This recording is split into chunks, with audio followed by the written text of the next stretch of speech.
So you're online trying to fill out a job application. Many of us have gone through this.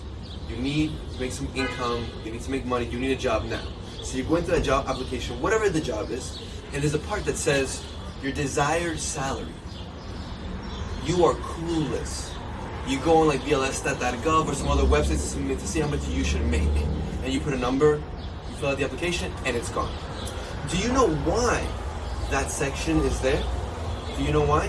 It's because the people who are sending this job application, one way to filter out people very quickly is to look at that one section that says desired salary, and people who put, that they want too high of a salary that they can't afford, they can eliminate those. Or even those people who underprice themselves, the company can either do two things. Either one, they can eliminate them, like, wow, these people, they don't think they're worth it. Or number two, they'll take advantage of you, have you come in and underpay you.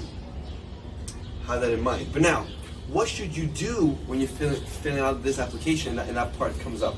From what I've learned from many different sources is that the best things to do is to you can either write the number zero, or to be negotiable.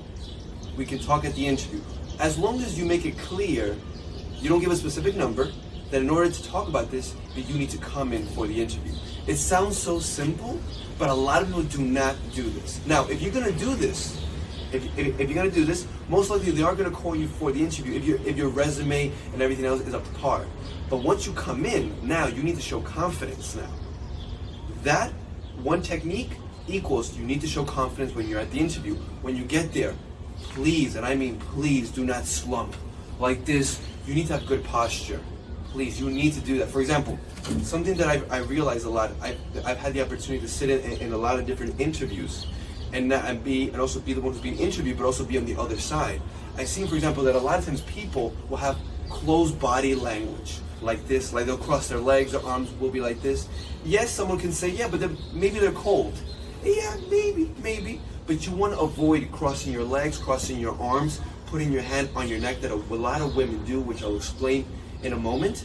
You want to avoid that because when you're like this at the interview, yes, you might feel comfortable, but this, believe it or not, is releasing cortisol in your brain. Your levels of stress are going to go through the roof. And you want to do as much as possible to try to stay relaxed and calm during the interview.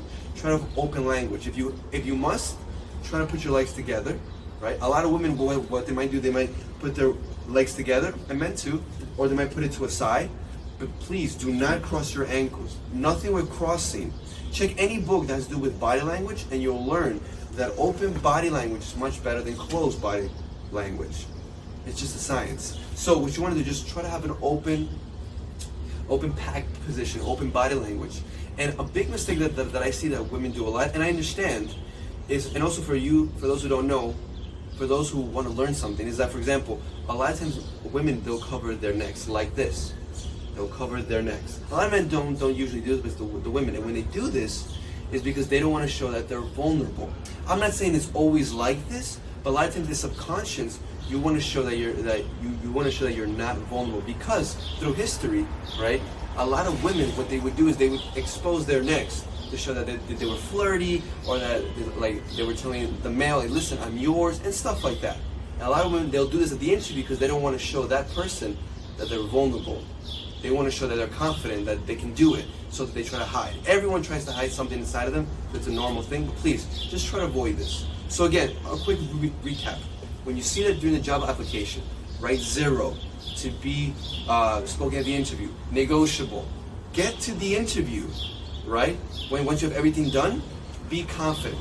Open body language. Don't cross anything. Let's avoid increasing cortisol. Let's avoid that. No cortisol. You should write that in your room. Put cortisol equals no. Put a big X over it. I'm very anti-cortisol. I understand why we have it, but that'll be a different video. Guys, thank you guys so much for watching. I really appreciate it. Please follow me or subscribe wherever it is around here. And also follow me on Instagram, Conversation Guru. Guru. Thank you guys so much. And of course, until next time.